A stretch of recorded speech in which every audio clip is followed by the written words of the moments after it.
of today's daf yomi is Bava Basra daf Lamed Vav Bava Basra 36, and we're going to start on Lamed Vav Amud Aleph 36a, around 7 lines from the top. So it says the Gemara Amar Rav Yehuda. We're talking about how a person establishes a chazaka, a concept that this property is theirs because they've been living there a certain amount of time, 3 years, and the person hasn't objected. So the Gemara says on top of 36a. A person who's taking in his hand let's say a farm tool like a sickle, and he's taking a tuvila, a rope. And he says, Ezel igzere ladikla de planya. He says, I'm going to go cut down this the fruits from this palm tree, or I'm going to cut down this palm tree. There's a bantamine, and I purchased it from him. Under these circumstances, we're going to say mehemin. He's going to be believed. Why? Because lo chatzef initial migzar dikla delavdile. A person is not going to be so arrogant as to go and cut down a palm tree that's not his. And so therefore, since the assumption is that a person wouldn't be so arrogant, so if he's going to cut it down, we're going to give him the benefit of the doubt, and that's the assumption. However, if the owner comes along and says before he cuts it down that no, it's not the case, then of course, then we have to bring a proof. But as an assumption, if it's not the owner trying to stop him, if it's other people trying to stop him, we don't stop him, because the person is not going to be so mechutzaf, so audacious as to go ahead and cut down the tree. Commentaries say this might have been in the time of the Gemara, but nowadays people are audacious. So it's the human nature can change in this respect. Amar Rav Yehuda, so basically what they used to do was they used to make a fence around their property, but they would not make the fence on the border. They would bring the fence in a few feet off their property to keep out the wild animals, and then they would throw some seeds down on the outer part of the fence so that the animals would eat that food and not try to get into their property. Presumably they thought that worked. So now a person comes along on this outer part, which was basically left for the wild animals, and he starts using it. He starts to claim it's his, and because he used it and he wasn't kicked off of it. So says Rav Yehuda, a person who's machzik in the Meguda Darude, person was grabbing a hold of this part that's outside the fence. Meguda Darude Labar, that's not considered chazaka. My time, Meimer Amar called a Zara Nami Arude Achilei, because the owner will say, look, I don't care what he plants, because the wild animals are going to eat it. That's why I didn't object. Amar Rav Yehuda Arwa Ena Chazaka. So Rav Yehuda says if a person eats the arwa, it's not going to be considered a chazaka. Let's remind ourselves, what is the arwa? The arwa is the fruit the first 3 years after you plant it, it's prohibited to eat. So this person doesn't object to you eating it because he can't eat it anyway. Rashbam cites, and Tosfos also cites, opposite here. So Rabbeinu Hanan says if you eat the arwa, it is a chazaka. What's the reasoning? So there's some suggest that the reason is because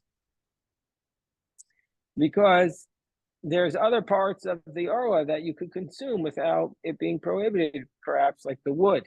And so therefore we're saying that they've been able to establish a chazaka. Or perhaps also like the fact that he's sinning doesn't mean, as it relates to the laws of chazaka, he's still using it, and so therefore the person would have objected. So too we say, also not only arwa, but if you eat the shvius and the koyim, you have not established a chazaka. What is shvius? Is a sabbatical year, and so since you declare that ownerless, this guy comes in and starts consuming the fruits. It's not a chazaka because anybody's allowed to. And the koyim is the prohibited fruits that anyway, the prohibited mixtures. Anyway, you're not allowed to eat it. So if he eats it, it's not a chazaka. Amar Rav Yosef. Rabbi Yosef says if you ate shachas, it's not a chazaka. What's the shachas? The shachas is the vegetation that you feed to the animals, and because of that, you cut it down early. You don't let it go to its full height. For the animals, you want to plant more and cut it down quicker so that you could be feeding the animals. But it looks like the guy who's cutting it down early looks like he's trying to hide something. He's cutting it before they come back for the season to cut it. So therefore, he's not established a chazaka because it looks like he's freed. Amarava the ibn tzor machuza kaima. But if this field was in tzor machuza, that is a chazaka. Have a chazaka. What's the reason why it's a chazaka then? Because in tzor machuza, they have a lot of animals, and so therefore, since they have a lot of animals, the assumption is that they need to get a lot of shachas to feed them. Rav Nachman says, if you're working the land of a tafticha, Rashbam offers two explanations for a tafticha. Either this is bad land, meaning to say that it's filled with holes and pits, and nobody cares about it because it's a bad property. It's not good for plowing. Well, the alternative explanation is he quotes Rabbeinu Hananel that it's a field that you don't need to plow, and that was never plowed, and the rain brought it, and the wind plowed it, and the rain caused the crops to grow there. And so it's not a chazaka because you haven't worked it. In either case, they're saying that if you see somebody on a tafticha, that's not a chazaka. If a guy basically plants a kur and he harvests a kur, it means say that the field is not making you any money. It's also not a chazaka because he says, why should I object? He's not, I wouldn't have made any money this year either. Also,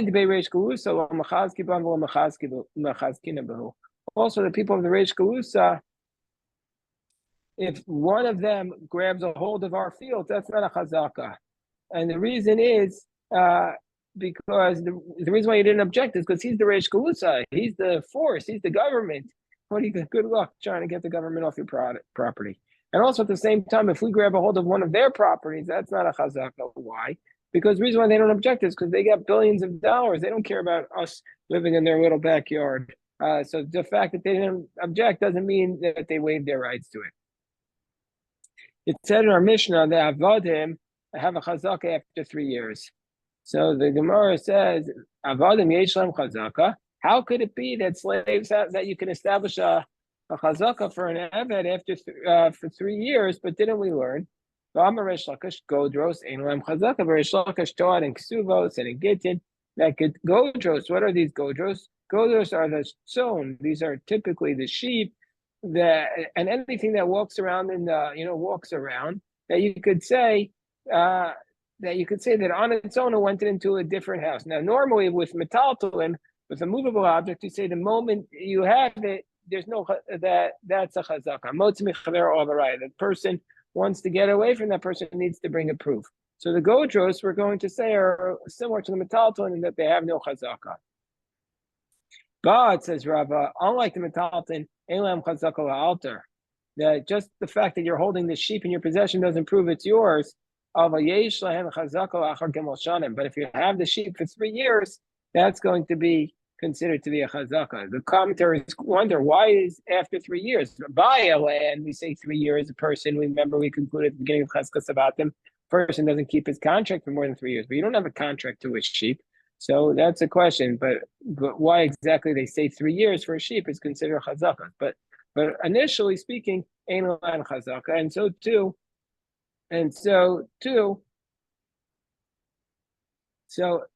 So basically, to just take a step back, we had said, how can Avadim have a chazaka when Avadim are like godros and that they wander around? There shouldn't be a chazaka. And Reish Lakish says the godros have no chazaka. So Rava says, yeah, they have no chazaka immediately, but they do have a chazaka after 3 years. But immediately, the fact that a person has the godros in his possessions right away, that doesn't prove anything. It's only if he has it 3 years that's considered to be a chazaka. But let's say you have a baby lying in a crib, then the assumption is that the baby did not walk there, and there's a chazaka, immediate chazaka, that the owner of it is considered, that the person who's in possession of that baby is considered to be the owner of the baby. So the Gemara says, Pshita, isn't that obvious? So the Gemara says, no, it's not obvious. The Islay ain't Ima. No, we're talking about a case where there's a mother. Obviously, there's a mother, but the mother's still alive. And so therefore, the assumption is that the mother is the one who brought the baby there. And so therefore you might have said, Ema Maudatema Necho Shtelma Ima Al Teleos. And you might have said, oh, maybe we have to be concerned that maybe the mother brought the baby there. And so therefore the fact that the baby is there, the mother brought the baby there. So the person who's with the baby is not a chazaka on the baby because the mother brought the baby there, but it's not an indication of ownership. So therefore we say Kamashwan Ima Womanashe Bara. The mother would never have forgotten her son there, or child there. She never leaves behind a child. The mother is always thinking about her child, never, ever, ever would leave her child behind. This is why the prophets compare sometimes God's relationship with the Jewish people to like a mother and her offspring. Like we say in the verse,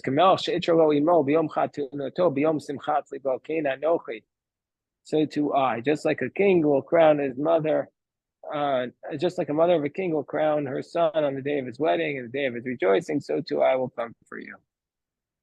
Now the Gemara tells the story, Hanu easy, the Achul Choshla Ben Arda. So there were these goats that they went around and they were eating they went in and they were eating from these the peeled barley in Nahardai. And Asi Marachoshla Tafsino. So the owner of the barley, let's say, lost $1,000 because of these goats. He went in, he grabbed the goats, and Tuva, and he's saying not only do you have to pay me for the value of the goats, or let's say $500. He says, I'm going to keep these goats, and also you owe me another $500. Shmuel says no. The only amount he could claim is up until the value of the goats. After that, he needs to prove. The reason why he could make a claim and be reimbursed for basically the value of the barley up to the value of the goats, because since the goats, he always could have claimed that they were bought, and so since he could have always claimed they were in his possession because he bought them, so too, therefore, when he says that I'm taking it to migu, when he says I'm taking it to compensate myself for the barley, he could have always said I own them, so therefore we believe him. But we don't believe him for anything more. Gemara says, but wait, the fact that he has them in his possession doesn't mean that he bought them. Then we just say godros in general, since they wander there. It's not like metalton; they have no chazaka. Gemara says no. Shani easy goats are different than mesira laroa because the goats don't wander. Unlike sheep, the goats are given over to the shepherd to watch. And so therefore, since they're given over to the shepherd to watch, so therefore, for this reason, a person can't just take them, and they won't just wander off into your property. Gemara says, upanya. But isn't there the morning and the night where they go by themselves until they get to the shepherd's house? Gemara says, no. In Nardai, there's a lot of robbers, and so therefore, since there's a lot of robbers, that they go directly from the hands of the owner to the hands of the shepherds, and so therefore they don't go by themselves at all. Rabbi Shmuel says, Shloshah Chadashim. Back to the Mishnah. The Mishnah had said,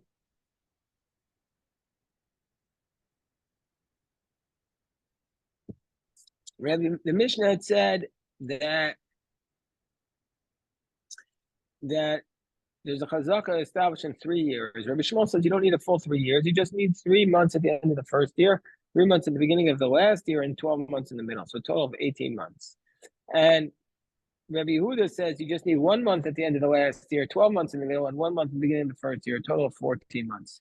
So it says the Gemara, let's say the distinction between Rabbi Yishmael and Rabbi Yehuda is whether or not, let's say that the distinction in the Machokas here between Rabbi Yishmael, who says 18 months, and Rabbi Akiva, who says 14 months. I think I might have said Rabbi Elazar, but it's Rabbi Akiva, who says 14 months. Let's say the distinction is whether or not near Ikabenayo, whether or not you consider the plowing of the field to be a chazaka, if you just plow the field. So Rabbi Shmuel's of the position, near will have a chazaka. Rabbi Shmuel's of the position that plowing the field is not considered indication that it was yours, and it's only when the fruits are fully ripened. So therefore you need the first 3 months for them to ripen, and also the last 3 months. And the 12 months in the middle, we do straight. Whereas Rabbi Akiva Savar near Havi Chazaka, he says the plowing the field, the fact that you plowed it, that was a Chazaka, that it was yours. And so therefore 1 month is enough to do the plowing. So the Gemara says, 1 second, V'tizbra, do you really think, or Rabbi Akiva, that plowing the field is enough and therefore you need 1 month? Well, you plow the field, you don't need a month to plow a field. You can plow the field in 1 day. Or Rabbi Akiva, Ma'ir Yachodesh, why do you need a month on the top of 36b? I feel Yom Echanami, even 1 day is also sufficient to plow the field. And so therefore you can make your chazakah by just being there for 1 day without the guy objecting. Oh, the Kuli Alma says the Gemara, everybody's in a position near Lohavi Chazaka, everybody's in a position that if you plow the field, that's not enough to assume you own it. The distinction between Rabbi Shmuel and Rabbi Akiva is whether you have large fruit, Piraraba, or Pirazuta. Look at the Rashbam. Rabbi Shmuel's on the position that it's not a chazaka until you collect the very large fruits, meaning to say when they're completely reach maturity. And so therefore you need 3 months, because barley, for example, and lentils, it takes them 3 months to grow. Whereas Rabbi Akiva says Pirazuta, meaning to say like shachas, this vegetable fodder, which grows in 30 days, that's a chazaka, even though the crops are not fully grown. Or else like vegetables, some vegetables just take a month to grow. That's how Rashbam explained it. So Rabbi Shmuel says you need the Pirei Rabbah, and Rabbi Akiva says no Pirei Zuta. Tan Rabbana, and so the Gemara brings a brayso that discusses whether or not plowing is enough to establish a chazaka. Near eno chazaka. So we say in the brayso that plowing is not a chazaka. V'yesh omrim harei zeh chazaka. Some say it is a chazaka. Man yesh omrim. Who are the ones who say that plowing is a chazaka? It must be a position of Rabbi Acha. The Tanya Neira Shana V'Zara Beis, or Neira Beis V'Zara Shana in a chazaka. That if you plow for 1 year and sow it for 2 years, or you plow for 2 years and you sow for 1 year, it's not a chazaka. Rabbi Acha says Harei Zu chazaka. Rabbi Acha says it is a chazaka. And Amar Rav Acha Sha'alis Kol Gedolei Ador V'Amruli Nira Harei Zu chazaka. I asked all the Gedolei Ador. Doesn't tell us who these are. I wish we could know who are these Gedolei Ador who he asked. He says, I asked all the Gedolei Ador, and they said that plowing is indeed a chazaka. So we see the Rabbi Acha's in a position that plowing is considered a chazaka. Amar Rabbi Rav Nachman, my time in Demanda Amar near a chazaka. But what's the logic of the one who says that plowing is considered a chazaka? Because lo avid inish dekrivu le'la'arei v'shasaka. A person's not going to let people come in and plow up his land to be quiet. Presumably, if you saw somebody pull into your backyard with a tractor and start plowing, you would say, hey, what's going on? So we see from here, you're not going to let somebody in and not object. So the fact that he did it and you didn't object shows that you think it's his. Excuse me. Well, my time in demand Amr the near. If that's the case, what's the logic of the one who says that the plowing is not a chazaka? Because he says, Meimer Amar kol shiba v'shiba dekarbo layoba. Because he says, listen, every single row that he's going to do, let him do it. He's helping me out. I mean, he say every time the plow turns over, I don't mind. Let him do my work for me. And when he's done, I'll take him and I'll plant it. I'm not going to object. Let him do my work. Even though it doesn't really get anything, because we learn earlier in our, maybe in our Masechta, also I think maybe in Bava Kama, that if somebody works in the wrong field by accident, he's still entitled to be paid. So he still would have been able to be paid, but I guess he wouldn't object.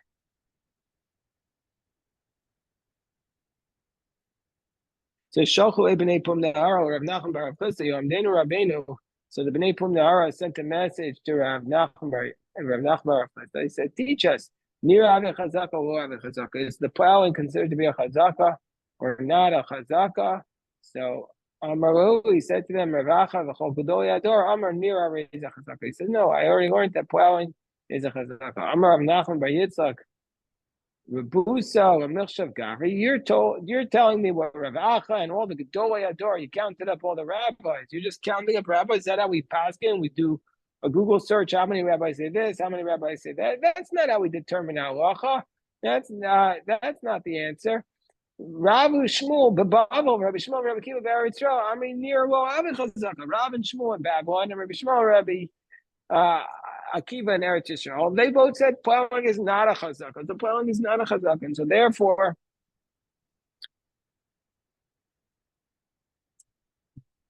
therefore, that's who I follow. I follow these great rabbis, Rav and Shmuel, Rabbi Shmuel, Rabbi Akiva. Rabbi Shmuel, Rabbi Akiva must nisan he. Rabbi Shmuel, Rabbi Akiva, it's based upon our Mishnah, because our Mishnah says this, because we see that Rabbi Shmuel and Rabbi Akiva are arguing about the amount of time that makes a chazaka. Rabbi Shmuel says 18 months, Rabbi Akiva says 14 months. And if they would say that plowing is a chazaka, then they would have said 12 months and 2 days. So we see from here that they both say plowing is not a chazaka. But now, how do we know Rav and Shmuel say plowing is not a chazaka? Says the Gemara, Rav, my Hida, Rav Yehuda Rav, Zudiver Rabbi Shmuel, Rabbi Akiva, so Rav says this is the opinion of Rabbi Shmuel, Rabbi Akiva, but the Chachamim argue and they say that the chazaka is after 3 years, every single day. Yom miyute mai, Rav miyute year. When Rav said specifically miyute mai, he's coming to yom. When he says what's it coming to exclude? It's coming to exclude the position of somebody who says that plowing is a chazaka because plowing can be established after 1 day. And Shmuel, how do we know that Shmuel says that plowing is not a chazaka? Amar Rabbi Yehuda, Amar Shmuel, Zudiv Rabbi Shmuel, Rabbi Akiva. Chachamim say Ad sheyigdor shalosh gederos. So Shmuel says this position in our Mishnah that you can establish a chazaka after 14 months according to Rabbi Akiva, 18 months according to Rabbi Shmuel. That's only the position of Rabbi Shmuel, Rabbi Akiva. But the Chachamim say Ad sheyigdor shalosh gederos. You need to have 3 seasons. You could either do Shalosh Gederos, V'yivtzor Gimel Petzeros, V'yimsol Gimel Mesikos, until you do 3 Gederos, which is a reference to the collection of the dates for 3 years, or you crush or you harvest the grapes for 3 harvests, or Yimsok Shalosh Mestikos, so you crush the olives of 3 years. And so we see from here that plowing is not a chazaka, because if it was a chazaka, you would only need 1 year and 2 days. So the Gemara says, Bai Benai. What's the difference between Rav and Shmuel? So the difference between them, says Abaye, is Dakal Na'ara Ika Benai. The difference between them is if you have a young palm tree, that it would give off its harvest less than 3 years. And so therefore, according to Shmuel, reading from the Rashbam, it would be chazaka with three harvests, even though it doesn't have 3 years. According to Rav, that this position would require 3 complete years. That's the way Rashbam explains it. He also quotes Rabbeinu Hanano, who says that a dekal na'ara is a palm tree that sheds its fruit before it harvests it. And so according to Shmuel, it says we need 3 harvests. It's not a chazaka because it wasn't fully harvested. And according to Rav, who says we need 3 years, well, it was 3 years, and so it's a chazaka. Okay, so now we'll stop the recording here, but we could go on a little bit more.